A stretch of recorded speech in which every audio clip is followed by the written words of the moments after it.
उनको autism diagnose का संभावना उन्होंने खुद लिखा है, पर वो ऑटिज्म से मिलता नहीं है। ये ऑटिज्म जैसा ही एक हैंडीकैप है, attention deficit hyper active disorder, development disorder of the nervous system. It is characterised by inattention, hyper active impulsivity and disorganisation.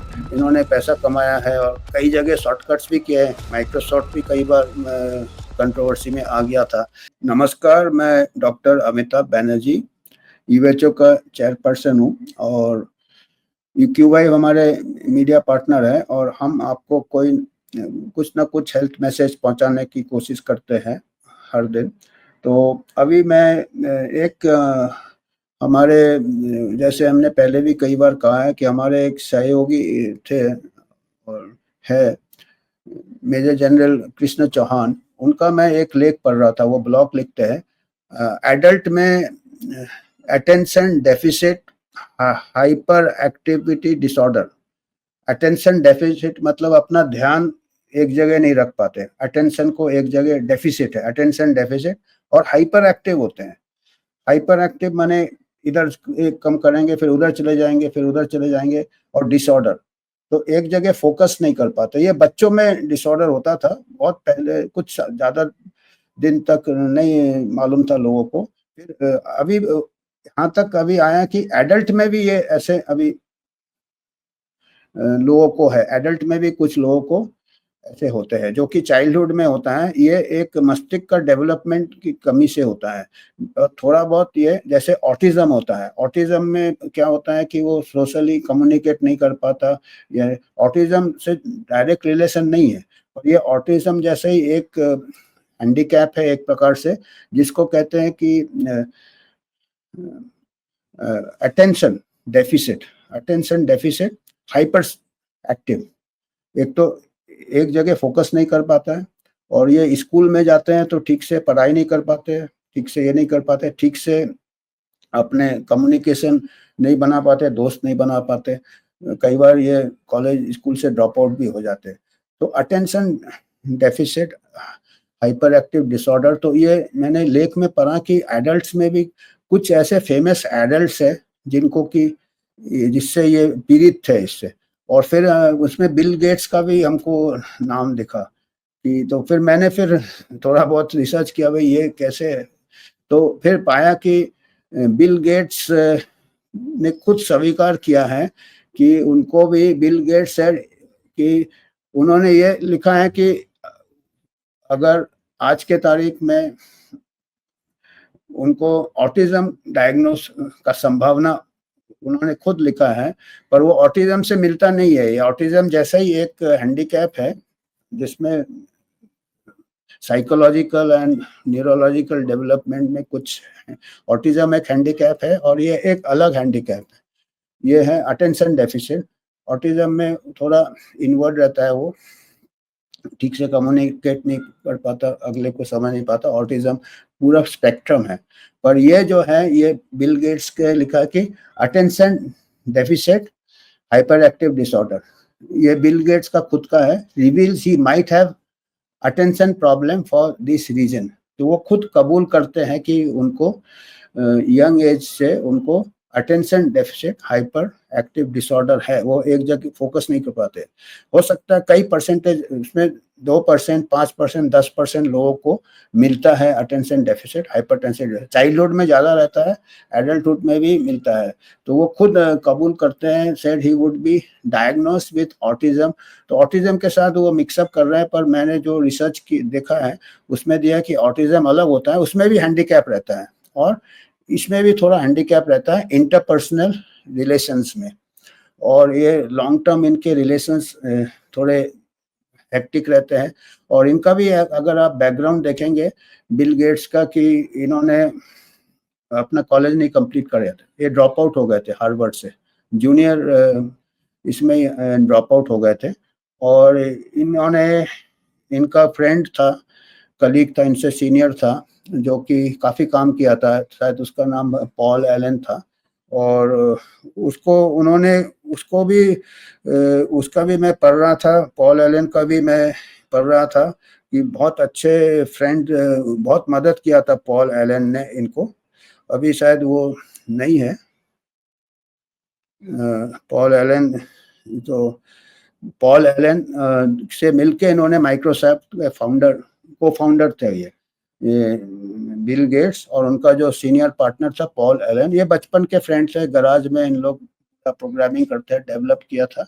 और जब इन्होंने माइक्रोसॉफ्ट बनाया था, फिर मैंने पढ़ा था पॉल एलन के इसमें ही उन्होंने कहीं लिखा था, कन्फेस किया था कि उन्होंने ओवरहियर किया था, बिल गेट्स बात कर रहे थे आपस में अपने दूसरे एम्प्लॉय से कि कैसे पॉल एलन को उन्होंने धोखा देके अलग कर दिया था। मतलब ये लॉन्ग टर्म इनका हिस्ट्री है कि इनका लॉन्ग टर्म ये रिलेशंस इनके ठीक नहीं रहे हैं अपने फ्रेंड से भी। जो जिस फ्रेंड ने बहुत पूरा डेवलप किया था, उनका पूरा क्रेडिट इन्होंने ही लिया एक प्रकार से, और उनको फिर जब लगा कि उनको अभी निकाल दे, तो उन्होंने पॉल एलन को भी किनारे कर दिया।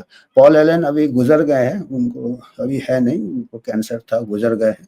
पर पॉल एलन को भी बहुत दुख हुआ था जब उन्होंने सुना था कि बिल गेट्स उनके बारे में, उन्होंने ओवरहियर किया था कि उनके बारे में प्लान कर रहे थे कि पॉल एलन को कैसे निकाला जाए माइक्रोसॉफ्ट से, या जब भी जब काम करते थे। तो ये एक चीज में इनका वही है कि अटेंशन एक चीज में नहीं रहता है, अटेंशन डेफिसिट, हाइपर एक्टिव भी रहते हैं। और आप देख ही रहे हैं कि इन्होंने ना कहीं अपना खुद का कॉलेज भी इन्होंने कंप्लीट नहीं किया, देखा जाए तो कोई इंजीनियरिंग भी नहीं इन्होंने किया, कंप्यूटर भी पॉल एलन ने बनाया, उसको डबल क्रॉस कर दिया, और अभी ये सबसे बड़े विश्व के डॉक्टर है। जितने भी पैंडेमिक, कैसे अगला पैंडेमिक बचाएंगे, इस पैंडेमिक में भी सब उन्हीं के डायरेक्शन से चलते थे। पैसा बहुत कमा लिया है, बहुत इन्होंने पैसा कमाया है, और कई जगह शॉर्टकट्स भी किए हैं। माइक्रोसॉफ्ट भी कई बार कंट्रोवर्सी में आ गया था, पर कई जगह और जहाँ पैसा है बाकी इनको मिल जाते हैं जो इनका कहना पे उठते बैठते हैं।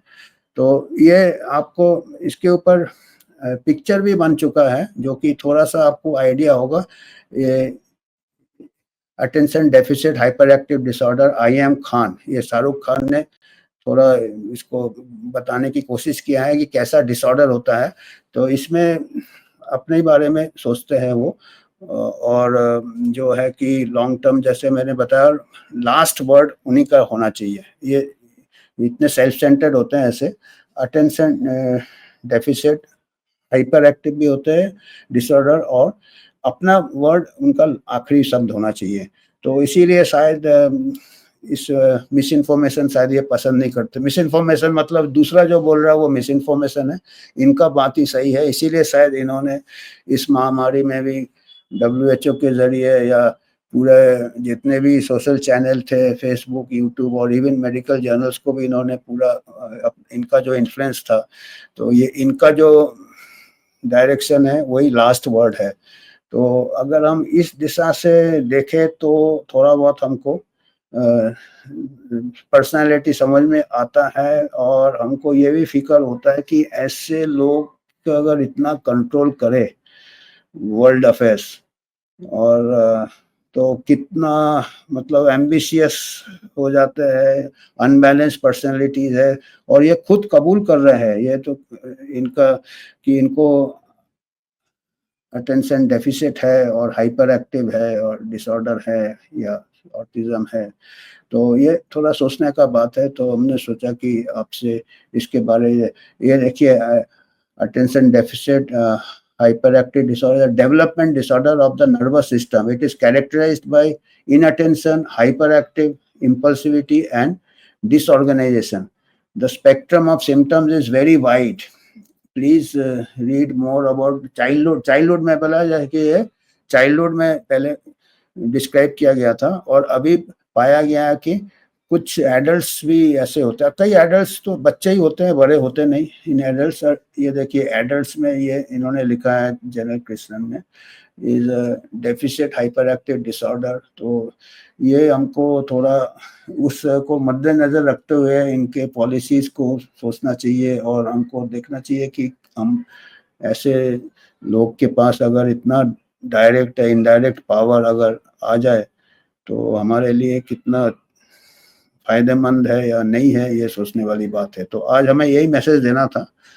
तो थोड़े लोनली होते हैं इन लोग, और हम यूएचओ की तरफ से आप लोगों को धन्यवाद देते हैं। हमको आप जो भी फ़ॉलो करते हैं, और हमारा वेबसाइट है uho.org.in, और हमारा एक नॉन प्रॉफ़िट ऑर्गेनाइज़ेशन है, और अगर आपको कुछ डोनेशन करना है तो आप डोनेट कर सकते हैं। हमारा बाकायदा अकाउंट्स हम रखते हैं, उसको ऑडिट करते हैं, और ज़्यादा हमको फाइनेंशियल टर्नओवर ज़्यादा नहीं होता हमारा। यही हेल्थ मैसेजेस, हेल्थ इन्फॉर्मेशन आप लोग पब्लिक तक कैसे ट्रांसपेरेंसी पहुँचाएँ, उनको एम्पावर कैसे करें, उनको नॉलेज, करेक्ट नॉलेज कैसे दें। जो भी नॉलेज हम देते हैं इस चैनल से, यूएचओ की तरफ से, क्यूवाइब से, हम उसको पूरा रिसर्च करके देते हैं, और जो रिसर्च है, जो रिलायबल है, उसी को हम कन्वे करने की कोशिश करते हैं।